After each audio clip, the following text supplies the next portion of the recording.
We need better identity infrastructure on chain, so people actually know who other people are on chain, and developers can build kind of world-class applications around the kind of user identity that it exists on chain.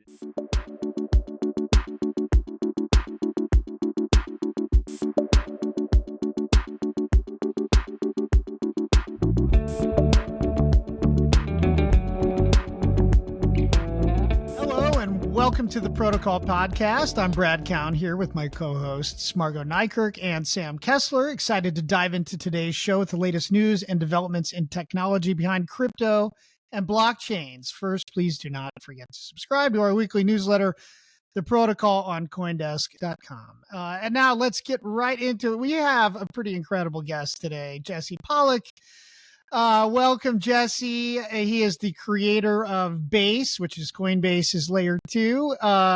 We spoke with Jesse last year when you launched Base, and that was a pretty cool interview when you're just getting going. We're going to just get an update from you on how everything's going at Base. But real quick, ETH Denver for the Ethereans out there. Margaux and Sam are both headed out there.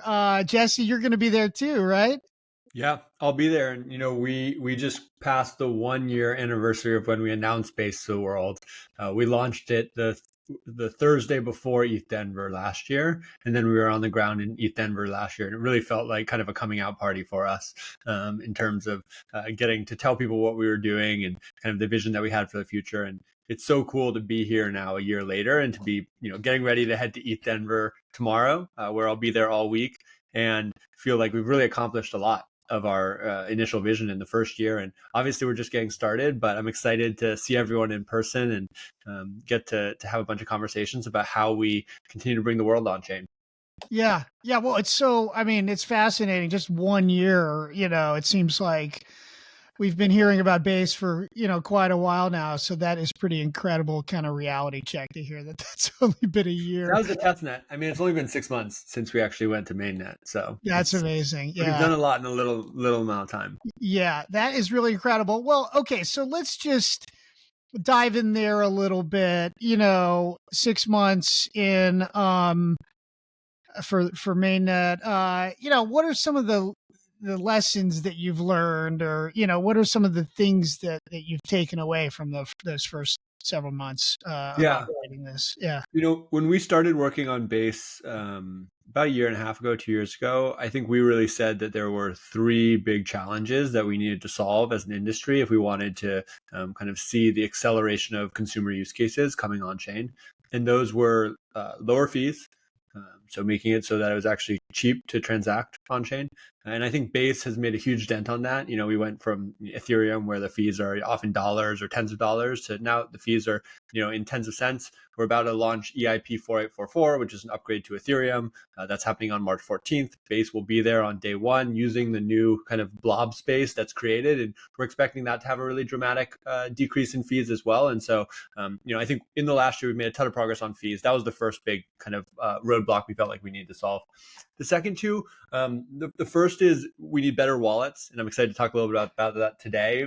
We still feel like there's a lot of challenges with just the consumer experience from a wallet perspective, where it's too hard, it's too scary, there's too much complexity for people to actually use these apps, and we need to solve that. And I'd say the third one is we need better identity infrastructure on chain, so people actually know who other people are on chain, and developers can build kind of world-class applications around the kind of user identity that it exists on chain. And so I feel like we've made a ton of progress on the fee one.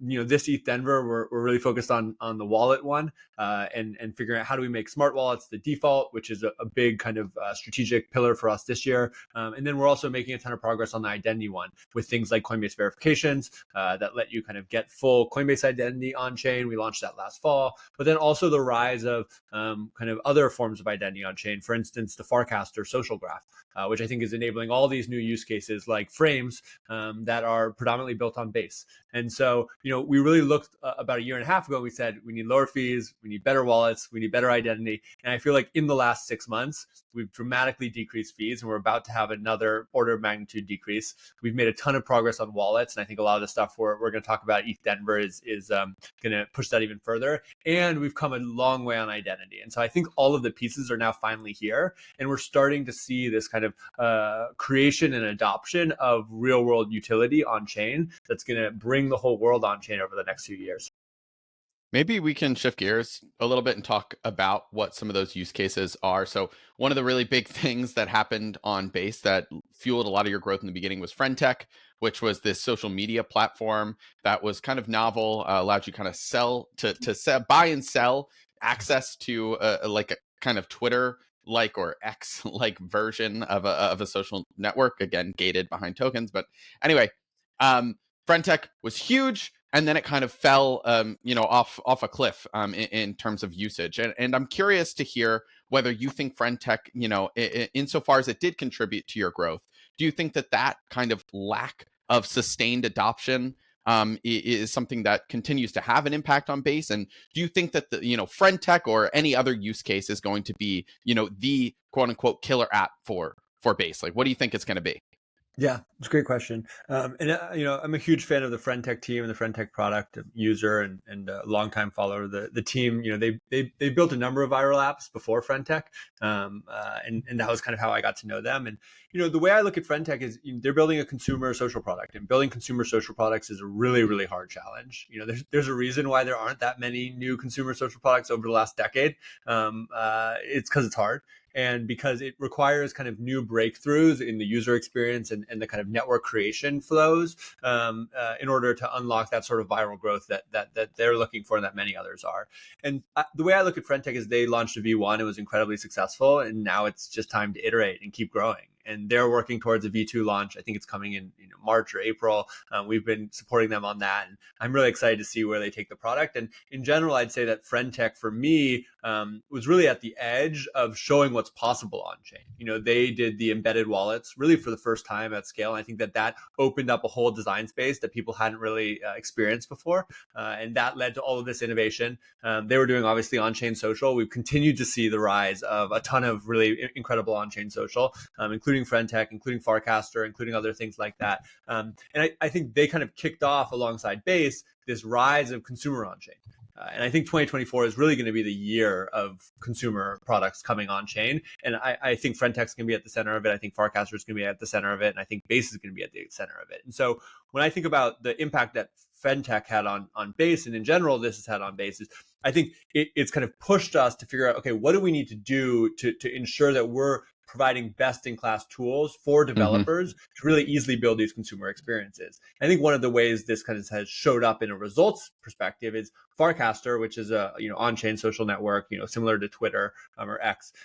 They launched this thing called Frames about 6 weeks ago. It basically lets you have mini apps in the Farcaster feed. So with one click, you can mint an NFT or buy cookies, whatever it is.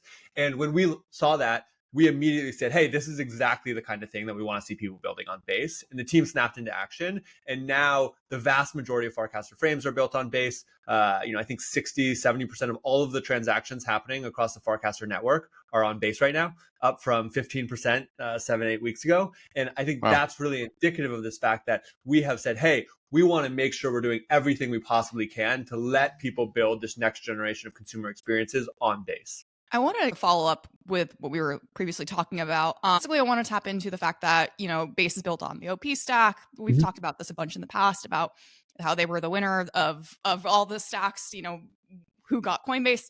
But also, I remember as well in the fall, we had talked a little bit about the pillars that as a result of this partnership with the Optimism Foundation, I guess, that Base would tap into the Optimism Collective. There are these pillars that you guys would follow. I'm also curious, I'm wondering, as part of this agreement, is the Optimism Foundation also allocating a bunch of OP tokens to Base? And if so, how many? Yeah. So all this is public. You can go and look at it. We wrote a big blog post on it in August, I think, when we brought the mainnet live. As we thought about kind of where we want to focus our energy from a technology perspective, we talked to kind of all of the different technology stacks, and I think at the end of the day, we ended up working really closely with Optimism. And there were a bunch of reasons behind that: the technology, the team. But I think one of the big ones was the fact that they really have been pushing the limits on decentralization and decentralized governance. And so as we thought about kind of Base and bringing Base to market, and we looked at what our strengths were, I think for Coinbase, obviously scale, distribution, kind of the rigor and impact that a large Fortune 500 company can make. But it's still a centralized business. And I think when we thought about how do we complement that, it felt like Optimism and the decentralized governance experience that they had was a really nice complement. Kind of bring the scale and leverage of a large Fortune 500, combine it with someone who's kind of pushing the edge of what's possible on chain from a decentralized governance perspective. You get a really powerful combination. And so we actually started building on the OP stack before we even had a deal. Like there was no deal that we made. It was like, oh, we'll only build on the OP stack if we get XYZ. We actually started building on it. We launched the test net. We made a ton of progress because we really liked the team, the technology. And then kind of once we did that, we worked with the Optimism team to say, okay, we've contributed a bunch of value already because we've been building on the OP stack. We've been contributing changes. We've been helping out with governance. And we're going to contribute a ton more value over the next year. What does this look like from a kind of fair value exchange? And where we ended up was, I think they were earning out a grant of something like 117 million OP tokens over 6 years that allow us to participate in Optimism governance. And kind of alongside that, what we're doing is we're ensuring that Base is a part of the superchain, which is this kind of broader collection of chains that is going to kind of come together to create kind of one mega chain or a super chain that has a shared governance, that has kind of interoperability between it, that has shared security practices. And those kind of combined things allow us to get that decentralization from Optimism, but ensure that as we're kind of getting that decentralization, participating in that decentralization, Base continues to have a voice. So that when important governance things are kind of coming up, we have an opportunity to kind of share our perspective. And so we've actually already started doing this. So if you go into the Optimism governance forums, you can see the kind of mission and kind of value statement that we've shared about how we're going to be participating in Optimism governance. We're going to be partially voting ourselves. We're also going to be delegating a significant portion of our tokens to other community members so that they can have more kind of voice in these systems. And we're going to be continuing to learn and iterate and improve how we kind of participate, because at the end of the day, this is totally new. You've never really had a company like Coinbase participate in decentralized governance. We want to make sure that we are both working really hard to show up our best, and also kind of acknowledging that this is just the beginning of what's going to be a long journey. And we want to be learning as much as possible. I guess that also kind of ties into just like broadly, you mentioned, Coinbase, it's a big company. And this is one of the kind of first forays we've seen of a larger company like a Coinbase engaging in a decentralized governance process. Yeah. Another time that happened was when you all kind of engaged in the debate around 4844, when it should be prioritized. And there was some controversy around whether, Coinbase, before it had announced Base, was kind of trying to wade into this governance discussion in order to push, again, I'm characterizing things as, in terms of the debate around it, but there was this idea that Coinbase might have waded into this governance discussion to force the community to take on an upgrade 4844, which we're going to talk about, which is ultimately coming earlier than it might have otherwise. In doing so, it might have been an example of Coinbase kind of, as a large corporation, trying to shift the governance apparatus in a way that might not have been in the best interests of the larger organization being Ethereum, but was instead in its own interest. I gave like the kind of, devil's advocate argument there, but I wonder if you can talk a little bit about that and how you can engage in a more, transparently, and what your principles are around that. Yeah, absolutely. And, we started working on 4844 2 years ago, way before we started working on Base. So I think we originally started working on it in March 2022. And the reason why we started working on it is because we basically started building on-chain products as a business. And what we realized was, okay, we're going to build on Ethereum layer 2. We hadn't picked an L2 at that point. We hadn't decided to build one ourselves. But even looking at the L2s then, we were like, this is too expensive. Like, you can't operate at Coinbase scale on L2 if the fees are kind of where they are right now. You can get started, but you can't do millions, tens of millions, hundreds of millions of people doing things. And so in March 2022, again, before we started building Base, we said, hey, we're going to start allocating resources towards fixing that. And we started working on 4844 with the Optimism Collective. And we allocated, some of our best engineers at the whole company to basically figure out, okay, how do we push this forward? And what that led to is we wrote the first implementations of 4844 in Geth and Prism and others. I personally drove the working group for 4844 for a year, where I was running the meetings every week or every other week, taking notes, sharing it out. And we did all of that because at the end of the day, regardless of whether we were working on Base or not, we felt like this was a critical upgrade in order to push the fees down and bring the use cases forward. And I think when you look at the kind of outcome that we've driven from that, I think you'll see that probably without those contributions from Coinbase, we wouldn't be where we are today from a kind of timeline perspective. Now, there's been a huge amount of other folks contributing to making this happen, but having that urgency from someone saying, hey, we really need this, I think was an important input. And I think we did that in a really transparent way.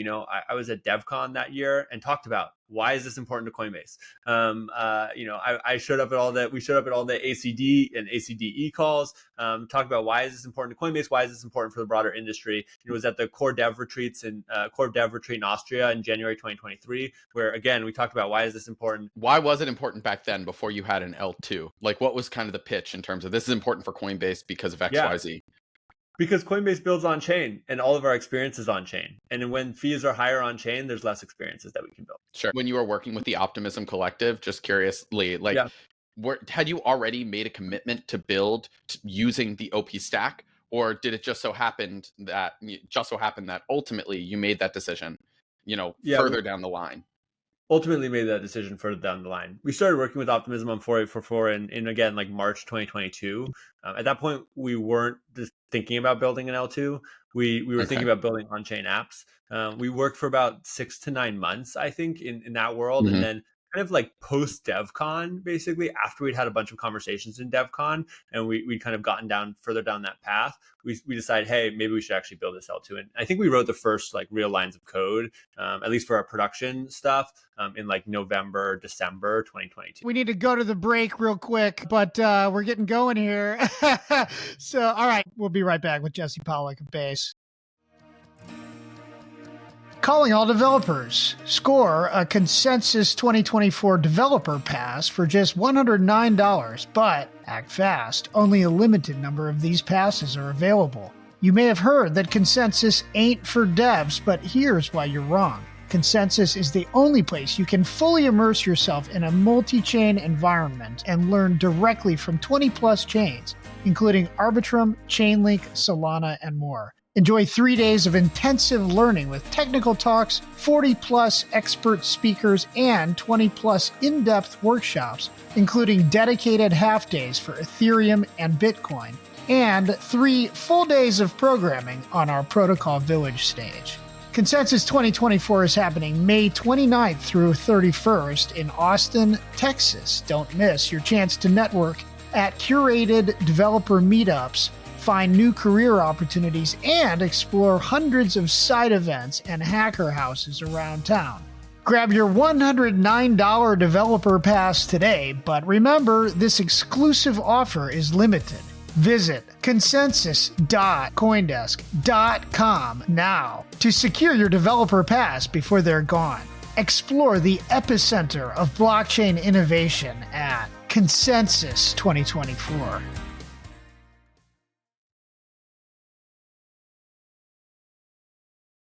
And we're back. Thank you so much. Well, just to switch it a little bit here, Jesse, you're talking about Dencun and 4844 coming up and the fees, blobs. I'm curious, can you give us your estimate of what is the magnitude of fees reduction? And is that something that is like a pass through to customers, or is that automatic to customers? Like, how does that work? Good question. And before I share that, I just want to say again, I'm so excited about 4844 and so grateful for all the hard work of all of these different teams that have been coming together to make it happen. And obviously, Base and Coinbase have played a big role in it, but so has Arbitrum, so has Optimism, so have all of the core development teams like Geth and Prism and others. And it's just been an incredible example, I think, of this decentralized collaboration model of Ethereum actually working. And actually being able to take an idea all the way through shipping execution pretty much on time. And so I'm just so impressed with the whole Ethereum core development process. And I feel like through this process, it's actually gotten a lot better, and we're even better set up, I think, for the next year of execution. In terms of the concrete impact of 4844, it's impossible to predict exactly. And that's because what 4844 does is it actually creates a new market for something called blob space, which is basically where rollups are going to start storing all of their data. And so because that market doesn't exist, you can't say for certain, okay, here's exactly how it's going to be priced. It's going to use the same pricing mechanism, EIP 1559, as the existing market. So as there's more demand, you'll see these spikes and then it'll level off. It has this target and max. But exactly how much demand is going to be in the market, it's hard to know, because the rollups will kind of provide demand. They're going to be consuming that blob space. But there's also other applications that could use that theoretically, for instance, like inscriptions or other things that say, hey, we want to have a storage kind of data availability on Ethereum. Let's try and use that. Now, if you look at existing rollup usage today and the targets, I think it's like 4x less than the amount of data availability that's going to be available on target. And so if we stay in the same situation where rollups are consuming 4x less than the data availability that's provided by default by Ethereum, it's going to be really cheap, really, really cheap, right? Like we're talking, 90% reduction, 95% reduction, like massive reduction in costs. But then as demand creeps back up, it's going to find some stable equilibrium. And so the thing I've been kind of anchoring myself on is like, we'd be really excited if we got somewhere between like a 2 to 5x reduction.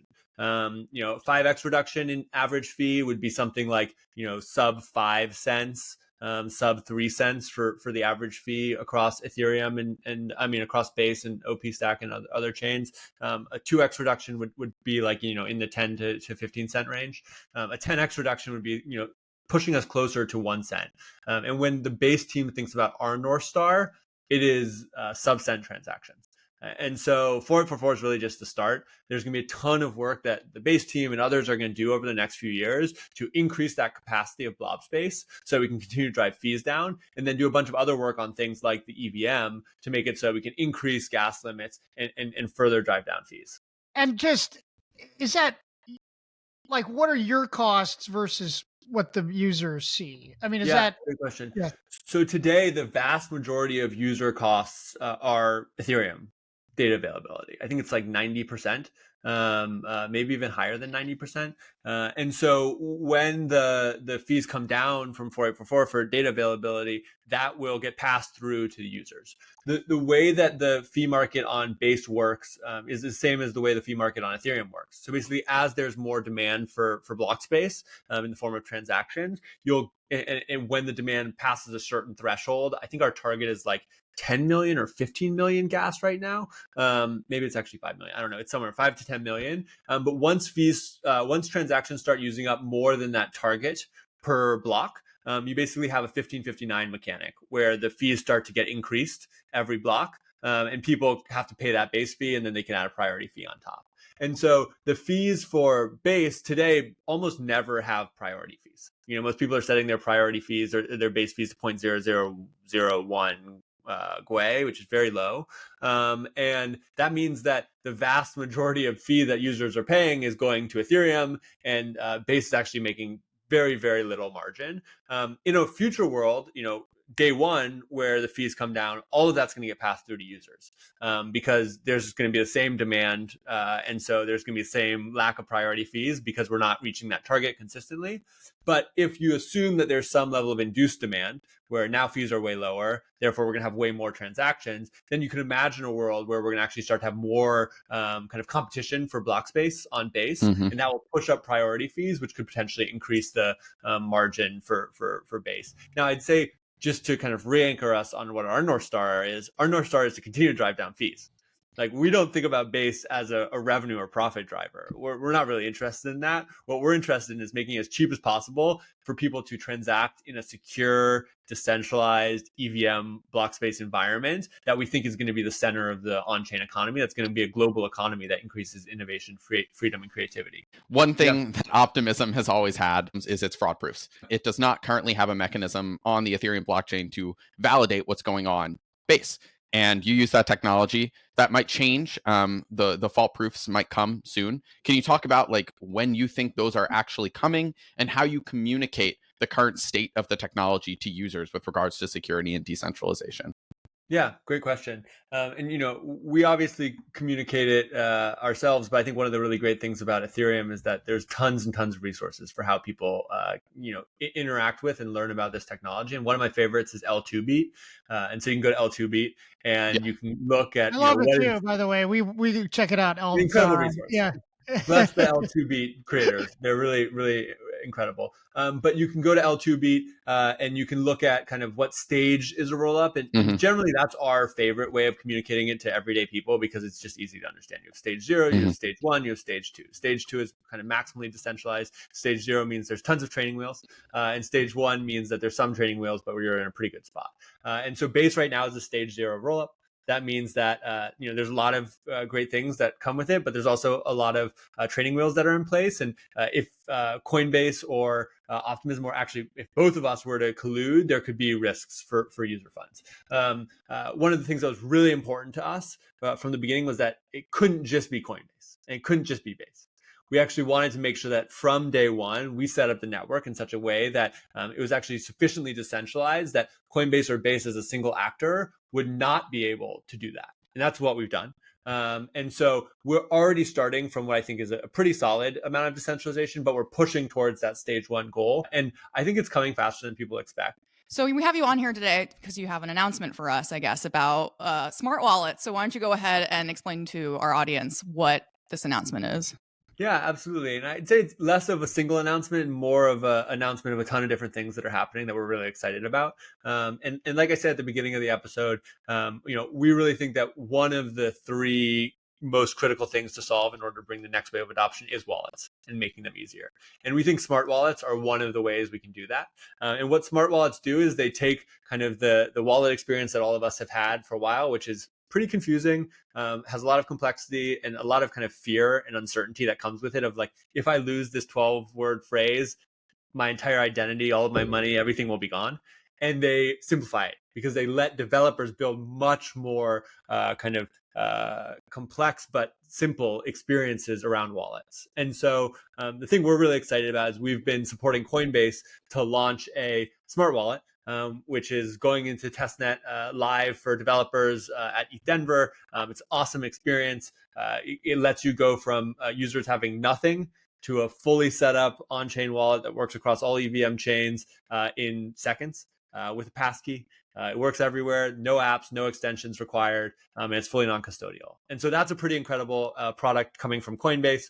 Another wallet product that Coinbase is launching is a fully embedded wallet. This enables users, developers to fully white label a wallet experience. So if you're an app and you don't want people to even know about crypto, you can just drop this in and it works right out of the box. You can log in with Google, you can log in with Facebook, whatever. And those two combined, the Coinbase Smart Wallet and the Coinbase Embedded Wallet, are going to work really well together so that developers, kind of regardless of what they're building, have really easy wallet experiences that let users go from never having interacted with crypto before to it just working in their app out of the box. And so those are kind of the headline things coming from Coinbase. Alongside that, Base has been working with teams across the industry to push this narrative and push this reality of smart wallets as default. So we now have gas subsidies for smart wallets across, I think, like 5 different providers: Pimlico, Biconomy, Alchemy, Zero Dev, StackUp, Coinbase Cloud, which is also launching an account abstraction toolkit. So you can go get free gas if you're a developer, get started building today. We've been working on compression to lower the cost of smart wallet transactions, so they're actually way cheaper. And then we've also been pushing core development with things like EIP 7212, which again is lowering the cost, making it easier for developer to build these experiences. And so I think our narrative for this ETH Denver is basically like, it's time. everyone. Smart contract wallets are becoming the default. The technology is better. It's going to let users have safer, easier, more secure experiences. And we want everyone to rally around that and make it actually happen.